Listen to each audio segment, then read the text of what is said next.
What's something that most men are afraid to admit, but that's actually really common?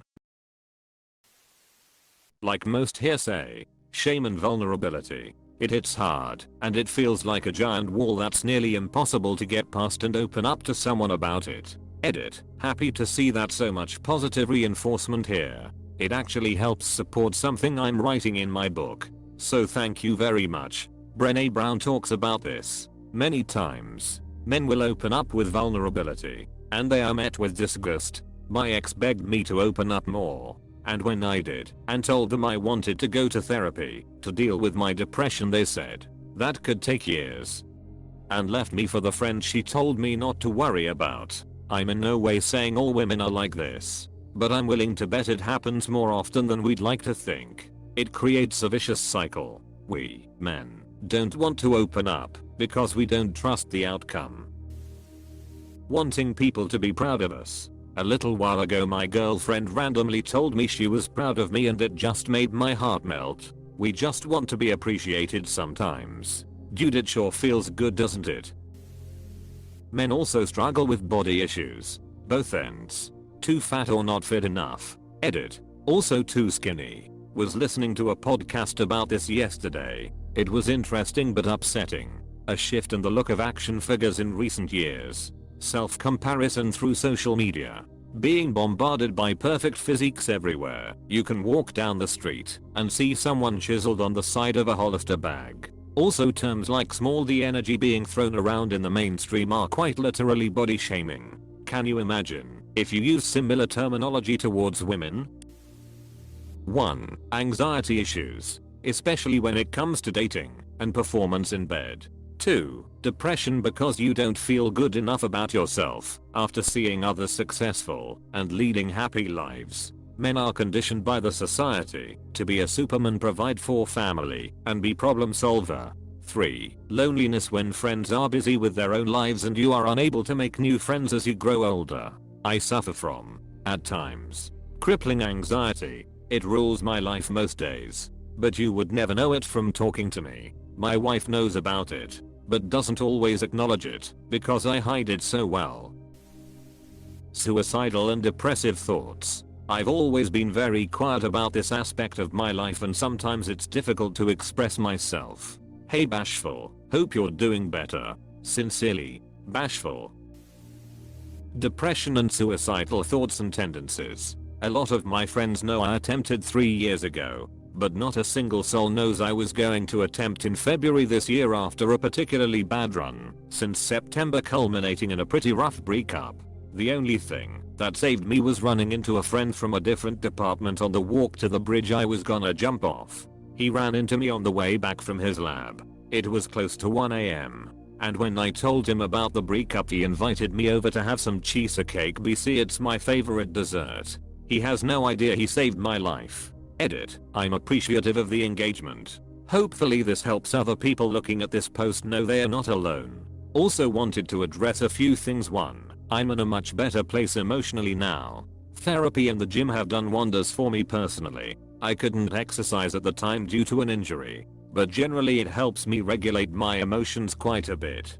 2. I will eventually tell my friend the impact he had. I'm just not there yet. 3. I will probably not be replying to comments. I kinda just hop on Reddit when I have a minute and I'm bored. I'm a graduate student in a fairly intensive program, so time is a bit of a rare currency for me, and with where I'm at right now, a lot of that goes towards tending to my personal health and my friendships. Again, I appreciate the engagement since it makes it more likely for others to see this, but that kinda just is what it is. I'm quite literally typing this while running code. BC, I didn't expect to wake up to this many Reddit notifications. That being said, please keep sharing your stories. I don't mind notifications. And honestly, since it's already getting engagement, I'd rather you'll use this thread to share and be there for each other. Much love. S.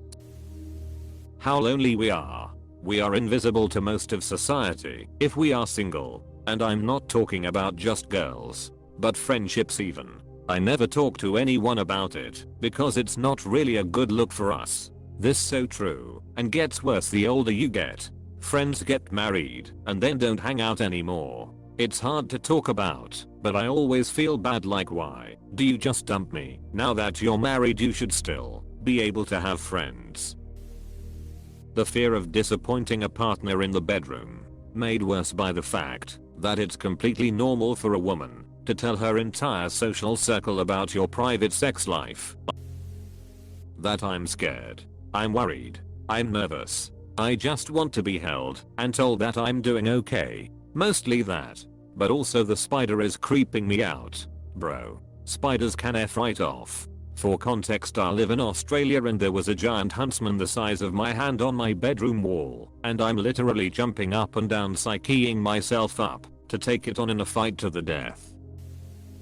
Erectile dysfunction. Younger men can experience it for a number of reasons, but as we get older, it's more and more common. It's a circulatory issue. Nothing to do with testosterone or masculinity, just blood flow, and we would all do well to disassociate ourselves from that stigma. L-arginine is an OTC supplement that does help, and men should consider taking. Being vulnerable with our so, because it gets used against us a lot. We want you to initiate too because we want to feel wanted. Insecurity. We just want to be noticed, appreciated, and given a hug. The crushing loneliness. That a lot of men will never seek help for depression and or suicidal thoughts/tendencies. A few other commenters have already mentioned it, but I don't think people realize that there is a pandemic going on of men taking their own lives. I know of 3 I went to school with. My best friend has been suicidal, and I have attempted it myself, but I couldn't do it. I know how much it would hurt my son and my mom, so I won't do it for now. I don't blame anyone for how men's mental health is swiped under the rug, but it is a serious problem humanity needs to deal with. People deserve better. The leading cause of death for men aged 50 and under is suicide in the UK. An absolutely horrifying stat. Getting their heart broken again. Most men get this broke around 16 and never let it happen again. That is such an unfortunate truth. By the same token, I believe that this is an actual trauma and people should talk about this in general. I realize there is a bit of an inflation going on surrounding words like trauma, so let me elaborate. When I was in school, I was in love with this girl who was in my year, but as it is in general, much more mature in her head. So I had no clue and no chance. She had no real interest, but she dragged me along for 2 absolutely painful years before I realized that I didn't need to take it. After that, I behaved like a jerk for a long time. Took my current girlfriend to bring me back to a point where I can actually allow myself to be somewhat vulnerable, even though it scares the hell out of me when I think about it. That breakups hurt us too. We may play it off better, but that S sticks with us on a deep level. I've broken up with exactly one partner and it hurt me to my core, because even though I know she was bad for me, it still hurt like a sob. A girl in high school gave me a compliment. I still remember it and cherish it. That's how rare we men get one. On the other hand, a girl once told me in high school that I would look better without having acne. This was 10 years ago, and I still think about it to this day. My acne has cleared since then, but I still have trouble maintaining eye contact with people since I couldn't look that girl in the eyes. Not being able to make your parents or loved ones proud. Every Asian ever. Guys hate to admit it, but they love their friends. Hate to admit it sober. I tell my guys I love them all the time, and I don't really drink anymore. I have herpes. I found out not because I had an outbreak, but because I asked for the test when I got an ST screening. 11% of the people in the United States have HSV2. 48% have HSV1. 4 years I never had breakouts, and thought of it as a diagnosis on a piece of paper that never materialized. But then I got poison ivy, and subsequently aches and pains, and a dime-sized sore right down near my balls. I wanted it to be poison ivy, but I knew it wasn't, because the poison ivy was obvious much earlier. To this day, after knowing for 5 years, I've had 3 breakouts that lasted about a week each, because I know how to aggressively attack them. Thanks to Google and tea tree oil. Regardless, I feel dirty and disgusting and undesirable, because of 3 weeks of this goddamn thing. I've only revealed this to a few people. I have made mistakes of getting into relationships without first informing them that I have herpes. It didn't kill the relationship. She got tested and was negative. But the trust was broken, and it doomed the relationship, I believe. So now I'm in the place of not wanting to date, because I just don't want to tell anybody and be rejected because of it. I know I need to find some way to get over this in my head. Maybe find some nice herp-inflicted girl to settle down with. But for now I'm just focusing on the rest of my health and getting the best looking 46-year-old body that I can get. At least I'll have that going for me, which is nice. I'm a sexuality coach for men. And let me tell you, there are a lot of men out there who are struggling around performance anxiety, premature ejaculation, erectile dysfunction, or general sexual confidence issues, and most of them don't tell anyone. I would love to help my partner with this further. He is a type 1 diabetic, which does influence his ability to always get and keep an erection. He has also always had an issue with premature ejaculation. I'm totally chill and no pressure about it, and just tell him that as far as I'm concerned, that's just round 1 to take the edge off, and we can always have a round 2 if when he feels up to it, which he does some of the time.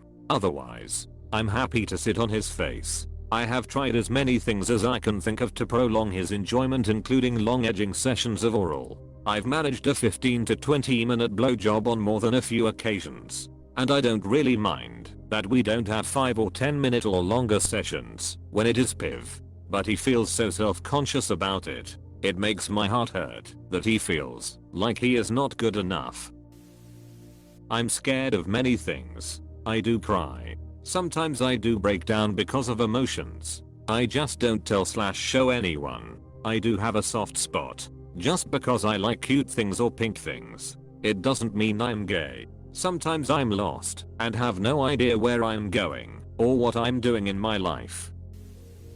Sleep while hand holding the balls. Something about it is just so damn comfortable. After taking a piss, when you sit down, it's quite common for you to feel some of the leftover pee flow through your pee-to-er pants. Little tip, my dude, when you finish peeing, press gently under the base of your balls, near the back. You'll see those last few drops come out before you pull your undies up. Thank me later. As a 28-year-old man, the level of loneliness and lack of friendships is tough sometimes. I go full weekends with little to no interaction from other people at times. I have no friends to go out with, and no partner or GF to share my life with. It's tough. Keep going, bro. We're all alone in this together.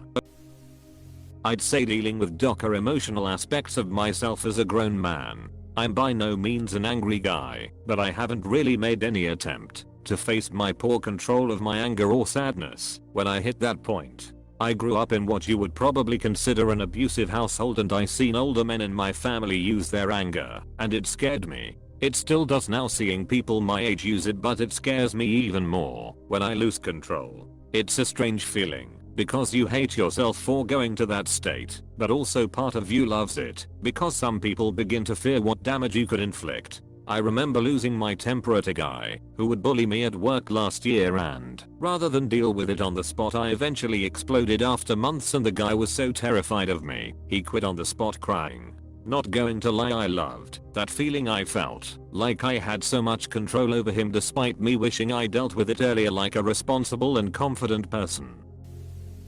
Sexual abuse against men. Abuse has no gender, and abusers have no gender. Just as many women are sexual abusers, they usually get away with it more because of the shame and disbelief male victims face.